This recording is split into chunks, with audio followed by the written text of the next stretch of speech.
Todas as pessoas envolvidas nessa história tinham perdido a esperança. Só que a pessoa realmente envolvida em tudo isso, ela não perdeu. Essa história emocionou muitas pessoas, tanto que ela é conhecida como a história da garota milagrosa. Sexta estranha com gente esquisita. Olá, meus queridos estranhos e estranhas, tudo bem com vocês? Sejam muito bem-vindos aqui ao canal, onde eu conto casos estranhos, reais, algumas vezes por semana. Eu me chamo Thaís Rory e a gente está em campanha. A campanha dessa vez é chegar a 200 mil inscritos até o finalzinho de dezembro, até dia 31 de dezembro, tá valendo assim na virada do ano. E claro que vocês terão recompensa, né? Eu estou recebendo algumas sugestões, como live ou como 2 semanas estranhas. Tudo ainda será averiguado, só que claro, né, gente? Eu vou receber, eu quero que vocês recebam também. Para isso, né, eu estou fazendo o possível para trazer já vídeos um dia sim, um dia não, dessa vez nos dias pares. Então, se for dia par no seu calendário, lembrem de procurar o Sexta Estranha aqui no YouTube. Gente, essa história, ela estava na minha lista infinita de história para fazer, para contar para vocês, até que essa madrugada eu estava com insônia e me deparei novamente com essa história, então eu falei, pô, esse é o momento. Então vamos lá? A história hoje é da Lachelle Nancy.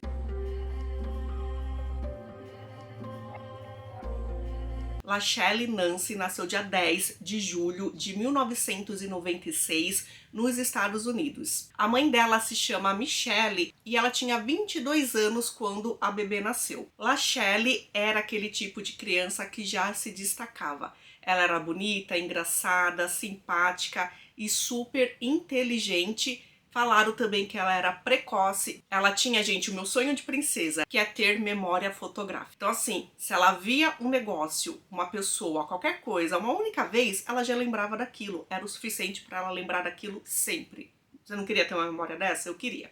E aí, junto com a Lachelle, com a mãe dela, a Michelle, é importante também a gente falar de uma mulher chamada Lisa, que era a melhor amiga da Michelle. Elas já eram amigas há muitos anos, tanto que quando Lachelle nasceu, Michelle achou importante que sua melhor amiga fosse a madrinha dela. Lisa tinha seus próprios filhos, então as crianças cresceram juntas, como se fosse somente uma grande família. Era comum, inclusive, que Lachelle ficasse na casa da Lisa, principalmente aos fins de semana, para a mãe, né, para Lachelle poder trabalhar quando ela conseguia um turno à noite. No momento da nossa história, ela se passa no ano de 2004. Lá nos Estados Unidos, eles citaram outono de 2004. Então, essa história deve ter acontecido entre setembro e novembro, que é o outono de lá. Lisa tinha um carro na garagem, que era um carro que ninguém usava porque ele já estava quebrado há algum tempo. E aí ela percebeu que tinha uma pessoa dormindo lá dentro. Sem pensar duas vezes, ela abriu a porta do carro e foi confrontar aquela pessoa. Lisa tinha um filho nessa época de 16 anos chamado Ed. Imediatamente Ed saiu e Ed falou: mãe, calma, ele é meu amigo, eu conheço ele. Então, como era uma noite que estava fria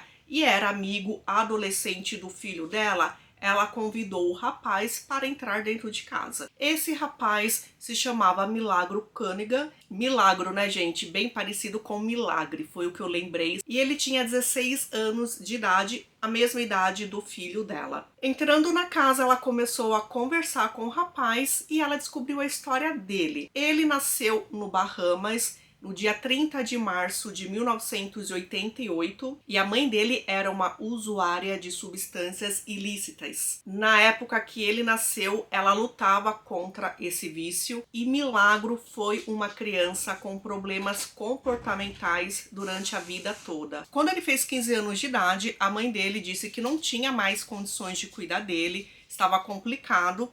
E aí ela resolveu então mandar o menino para os Estados Unidos para morar com uma tia dele. Na verdade, assim, ele era do Bahamas e ele foi para os Estados Unidos com visto de turista, igual o que a gente tem, né, quando vai até lá. Esse visto de turista, ele tem a validade de 3 meses, então ele tinha um limite máximo para ficar lá por 90 dias. Passados os 90 dias, ele não voltou, porque realmente o que a mãe dele queria é que ele morasse lá com a tia. Eles acreditavam que lá, com uma boa educação, ele melhoraria aqueles comportamentos. Ele foi matriculado em uma escola. Lá nos Estados Unidos, mesmo que a criança ou os pais da criança estejam ilegalmente no país, toda criança lá, ela tem direito à educação em uma escola pública. Quando a criança é matriculada, não pedem documentos dos pais, nada disso. O máximo que eles pedem é um documento que tenha o nome da criança. E eles não podem ir atrás dos pais dessas crianças ou da família dessas crianças para saberem se elas estão lá legalmente ou ilegalmente. Então, por isso que ele pôde estudar lá. E por isso que várias outras crianças, elas podem estudar lá também sem nenhum problema. Milagro, então, começou a estudar lá em uma escola.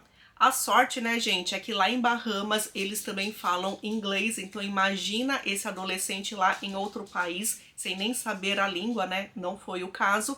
Só que logo ele começou a ter problemas comportamentais. Ele chegou a bater em um professor e em um outro momento uma professora acabou vendo ele dentro do banheiro feminino. Consequentemente, ele foi expulso da escola. Então ficou complicado para a tia dele, né, cuidar do garoto. Ela também trabalhava, ela também tinha seus filhos, ela não poderia ficar cuidando daquele adolescente 24 horas por dia.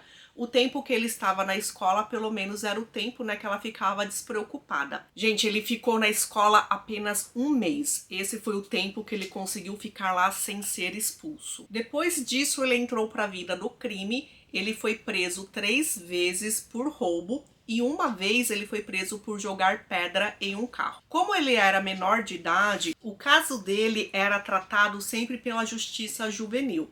Então eles não podiam ver, por exemplo, que ele estava ilegal. Por isso que ele continuou também no país. Chegou ao ponto de ter uma morte na família e não deixarem Milagro comparecer ao funeral, porque falavam que ele começava a rir do nada em momentos assim que não era para rir. Só que a tia dele também tinha um limite. Esse limite foi quando ele pegou o priminho dele de 3 anos de idade. Esse menininho é filho da tia dele. Ele amarrou o primo dele, colocou dentro de uma sacola. Isso tudo como vingança porque ele estava com raiva da tia. Então depois disso, ela disse para ele ir embora. Ela não queria mais vê-lo.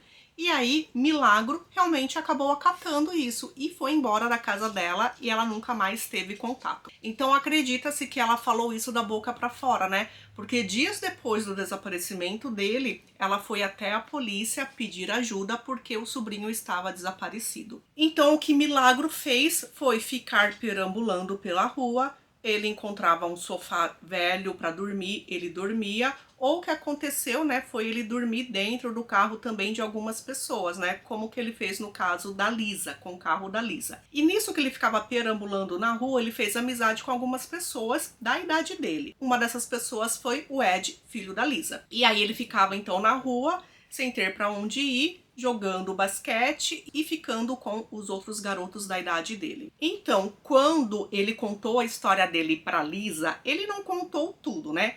Ele disse que a mãe dele não queria mais cuidar dele e mandou ele lá para os Estados Unidos, só que a tia também não quis cuidar e acabou expulsando ele de casa.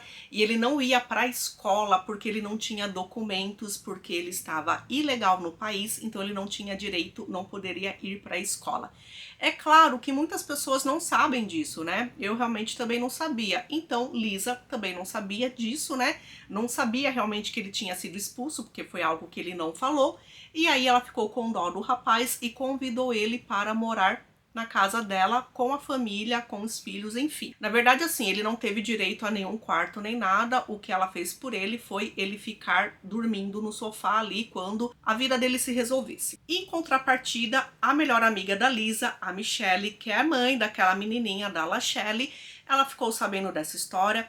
Ele não tinha nada, ele estava só com as roupas do corpo. Então Michelle pegou roupas que o namorado da época dela não utilizava mais e acabou doando para ele. Lisa disse que Milagro era um rapaz normal, se comportava normalmente, era bem parecido mesmo com outros adolescentes de 16 anos de idade. Então ele ficava em casa jogando videogame, jogando basquete, né, com o Ed, com o amigo dele, e também ele ajudava na limpeza de casa, lavava louça, lavava roupa. As pessoas começaram a ter uma grande confiança nele, ele passou a cuidar das crianças mais novas também. Então, depois de meses, ele já era considerado alguém da família. Lembrando que Lisa, ela era desse tipo de pessoa que ajudava outras pessoas quando não tinham, por exemplo, onde passar a noite. Então, várias pessoas dormiam lá na casa dela. E dessa vez ela fez isso com esse adolescente. Então, olha só, ele chegou lá na casa entre setembro a novembro de 2004 e agora nós estamos em maio de 2005. Ele já fez 17 anos de idade e dia 21 de maio foi um sábado que Lachelle, de 8 anos de idade, foi até a casa da Lisa para passar a noite lá. Ter uma festa de pijama, como eles falam, né? De forma que a mãe dela pudesse então pegar o plantão noturno. Lisa tinha um bebê de somente 1 ano de idade e ela colocava a Lachelle para dormir no mesmo quarto desse bebê. Tudo parecia normal, era isso mesmo que acontecia normalmente, até que era por volta ali de 3 horas da madrugada. A Daniele, uma filha mais velha da Lisa, chegou em casa porque ela tinha ido para balada com algumas amigas. Ela chegou e ela foi dar uma espiadinha no irmãozinho dela para ver se estava tudo bem, né? É coisa que a gente costuma fazer quando tem criancinha em casa. E aí o irmãozinho dela estava bem, só que ela notou que Lachelle não estava lá. Imediatamente ela acordou a mãe dela. Elas ficaram preocupadas porque os sapatos da Lachelle estavam lá. Então, assim, ela saiu sem sapatos como poderia, né? Resolveram, então, ligar para Michelle, para a mãe, perguntando: olha, por acaso você passou aqui e levou a menina? E, claro, ela disse que não. Imediatamente, Michelle foi até a casa da Lisa. Nesse meio tempo, Lisa ligou para a polícia falando que tinha uma menina desaparecida e a polícia e Michelle chegaram em casa basicamente ao mesmo tempo. E olha só, nessa correria, né, Lisa não percebeu que Milagro não estava em casa. Logo depois da polícia, ele chegou assim meio cansado, meio eufórico, dizendo que um homem branco entrou na casa à noite, levou Lachelle embora, colocou Lachelle dentro de um carro e começou a dirigir. Milagro começou a correr atrás do carro. Ele fez isso por 8 quarteirões até que o carro parou e desceram 4 homens brancos e começaram a bater nele. Jogaram ele no chão, bateram nele e depois foram embora levando Lachelle. Quando os detetives perguntaram para Milagro a descrição do carro, ele deu uma descrição de um carro que estava com a lateral amassada. E aí Lisa achou estranho porque a descrição que ele deu era o carro dela, o carro que ficava lá na garagem, que inclusive ele tinha dormido alguns meses atrás. Os detetives não estavam acreditando na versão do Milagro, porém era a única versão que eles tinham. Então logo eles acionaram o alerta Amber. Então a informação que uma garotinha de 8 anos de idade estava desaparecida e que os suspeitos eram 4 homens, eles pediram para a população ficarem de olho nisso. Os detetives não acreditaram na versão do Milagro, né? Para uma pessoa que tinha sido jogada no chão e espancada, ele só estava com uma camiseta rasgada. Ele não tinha hematomas, cortes, arranhões. E, gente, convenhamos, né? Se um adulto sequestra uma garotinha, ele não vai sair devagar a ponto que o cara consiga correr atrás desse carro durante 8 quarteirões, né? É um negócio assim que não dá. Só se ele fosse super-herói. Então, os policiais começaram a procurar na região. Ali perto, encontraram uma lâmina de uma faca quebrada. E como eles estavam desconfiando do Milagro e Milagro não dirigia, eles imaginaram que se Lachelle estava em algum lugar, deveria ser ali perto. Eles lembraram então que tinha um aterro sanitário que ele não funcionava mais. Então resolveram ir até lá. Quando os policiais entraram nesse aterro, gente, eles encontraram algumas pistas. Um shorts de criança e depois uma roupa íntima também de criança. Ou seja, né? Se era de Lachelle, ela estava sem roupas. Então, eles resolveram dar uma olhada em grandes cestos de lixos que tem lá. Então, abrindo uma dessas lixeiras grandes, eles viram que tinha uma outra lixeira lá dentro de uma delas e que tinham várias pedras ali. Pedras grandes, gente, pedras de cerca de 30 quilos. E aí, um dos policiais, ele acabou vendo uma mãozinha e um pé de uma criança. Então, sim, Lachelle estava ali. Eles ficaram bem tristes, bem chateados. Eles telefonaram para a central para avisar os outros detetives que ela tinha sido encontrada, que o corpo estava ali dentro de uma lixeira, com cerca de 90 quilos de concreto em cima dela. Nesse meio tempo, o policial que estava lá na casa da família acabou dando a triste notícia que o corpo dela tinha sido encontrado. Então, os policiais, eles se reuniram dentro daquela lixeira para tirarem ali, né, aquelas pedras e resgatarem o corpinho dela. E foi, gente, um policial que acabou vendo assim bem rapidamente quando o dedinho dela se mexeu um pouco. E ele disse, ela está viva. Imediatamente um monte de policial entrou ali e começaram a tirar aquelas pedras. Eles resgataram Lachelle com vida. Ela estava seminua, ela estava vestindo só a camiseta, ela estava, claro, bem machucada, só que ela pôde falar. Quando perguntaram quem tinha feito aquilo com ela, ela disse, Milagro fez isso comigo. O médico, ele chegou a dizer que Lachelle estava a ponto de perder a vida.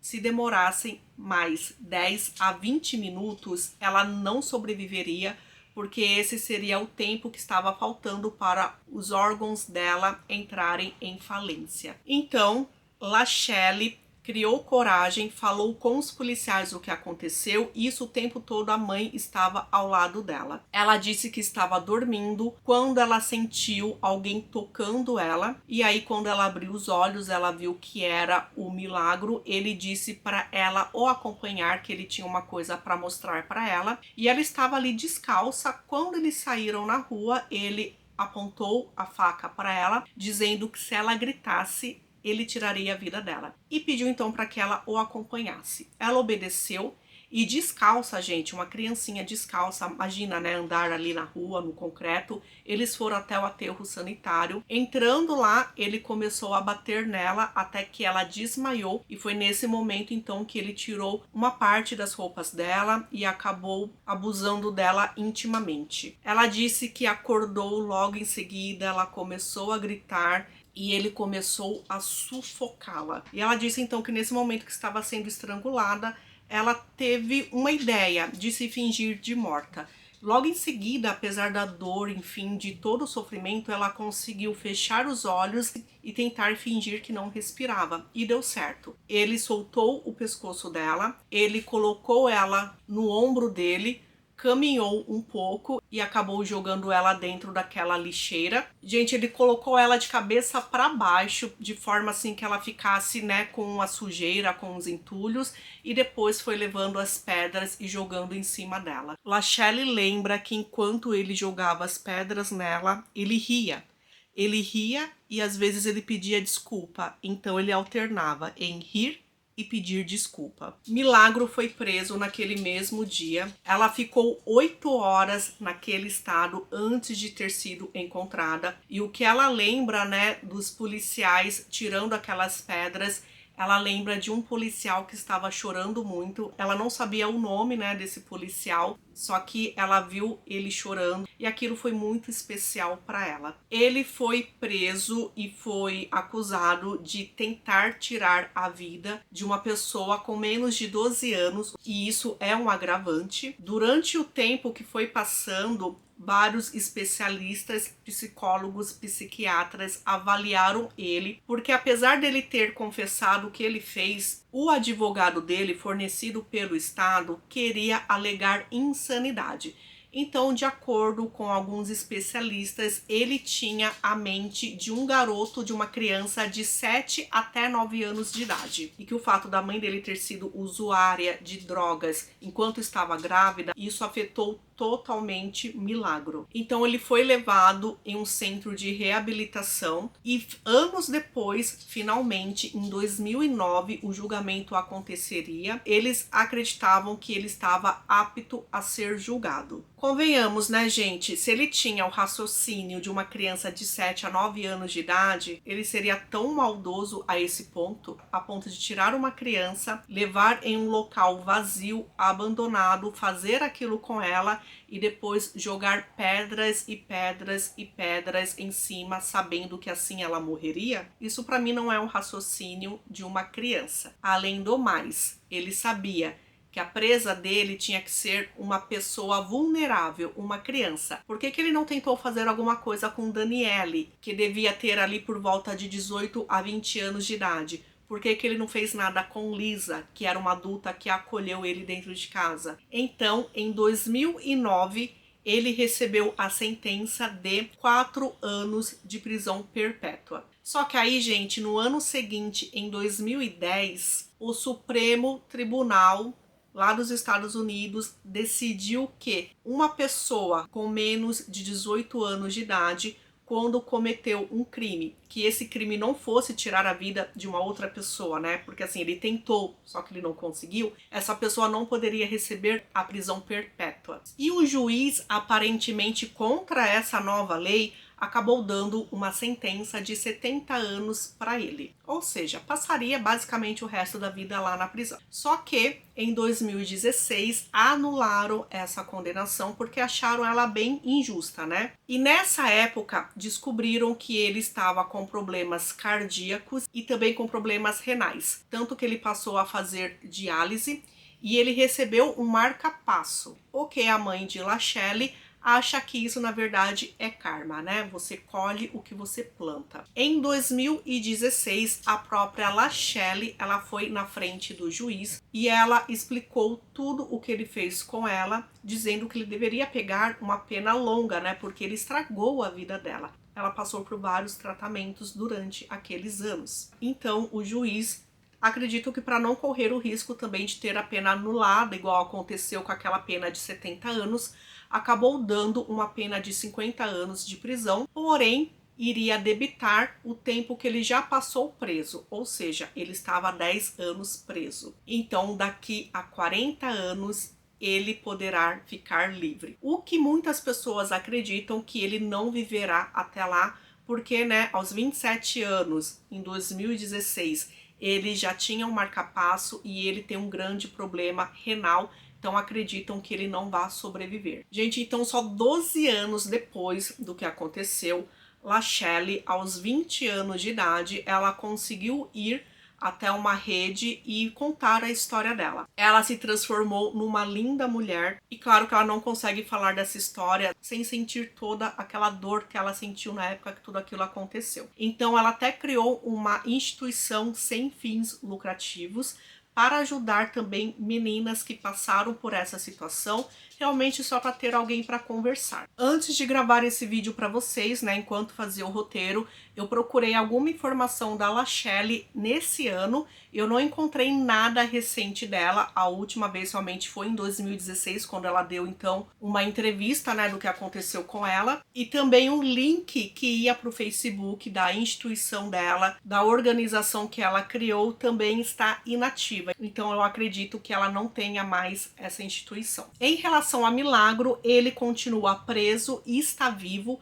Eu procurei ele no banco de dados, né, lá dos Estados Unidos, e atualmente ele é descrito como presidiário lá. A partir do momento que Lachelle foi encontrada, os policiais e as pessoas apelidaram ela como a garota milagrosa. Ninguém imaginaria que ela estaria viva depois de ficar 8 horas naquela situação. Então é isso, gente. Esse é o caso de hoje. Um caso que a gente entende porque muitas pessoas não querem ajudar outras pessoas. Claro que tem muita gente boa precisando de ajuda e muita gente boa que continua oferecendo ajuda. E isso serve de alerta, né? A gente pode ajudar as pessoas, sim, só que às vezes não necessariamente dentro da nossa casa. Então é isso, gente. Esse é o caso de hoje. Mais uma vez eu peço para vocês se inscreverem aqui no canal pra gente bater aquela nossa meta. E aproveita e se inscreva também lá no meu Instagram, @ThaisRory, e a gente se vê por aqui e por lá, tá bom? Beijinhos, tchau!